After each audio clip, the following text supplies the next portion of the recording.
Hi, hello. இன்னைக்கு நம்ம யார் இன்டர்வியூ எடுக்க வந்திருக்கோம்னா, doctor Premkumar who's a podiatric surgeon. டாக்டிக் நியூரோபதினா என்ன? ஓகே.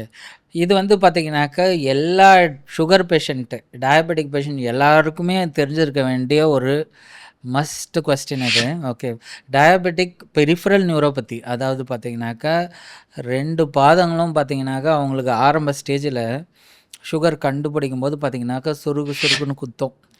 பார்த்தீங்கன்னாக்கா, 5 விரலும் பார்த்தீங்கன்னாக்கா, நைட் ஆனா எரியும். பர்னிங் சென்சேஷன் இருக்கும் அவங்களுக்கு.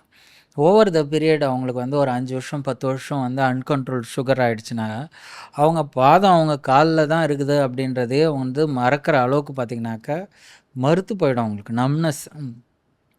ஸோ இந்த பின் ப்ரிக்கிங் சென்சேஷன், இந்த பர்னிங் சென்சேஷன், இந்த நம்னஸ்ஸு இதெல்லாம் வந்து ஒட்டுமொத்தமாக ஒரு டேர்ம் வைக்கணும் அப்படின்னா அதுக்கு பேர் டயபெட்டிக் நியூரோபதி.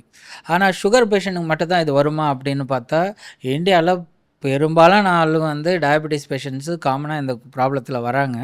ஆனால் B12 டெஃபிஷியன்சி, விட்டமின் குறைபாடு, இந்த மாதிரி வேறு சில இந்த ஸ்பைனில் ஏதாவது ப்ராப்ளம் இருந்துச்சுன்னா, இந்த மாதிரி வேறு சில காரணங்களால் கூட இந்த வந்து நியூரோபதி வரலாம் அவங்களுக்கு. ஆனால் இந்தியாவில் சுகர் ரொம்ப காமன் உங்களுக்கு. ஓகே. இந்தியா வந்து டயபெட்டிக் கேபிட்டல் ஆஃப் வேர்ல்டு அப்படின்னு சொல்கிறாங்க உங்களுக்கு. அந்த ஒரு ரீசன்னால் பார்த்தீங்கன்னாக்கா, கால் எரியுதுன்னு வந்தாலே உங்களுக்கு சுகர் இருக்கிறா அப்படின்னு தான் நம்ம வந்து ஃபஸ்ட்டு கொஸ்டினே கேட்குறோம் உங்களுக்கு. ஸோ அந்த அளவுக்கு வந்து டயபெட்டிக் நியூரோபதி வந்து ஒரு காமனான விஷயம். இந்த டயபெட்டிக் நியூரோபதின்றது ஒரு புள்ளையார் சுழி மாதிரி.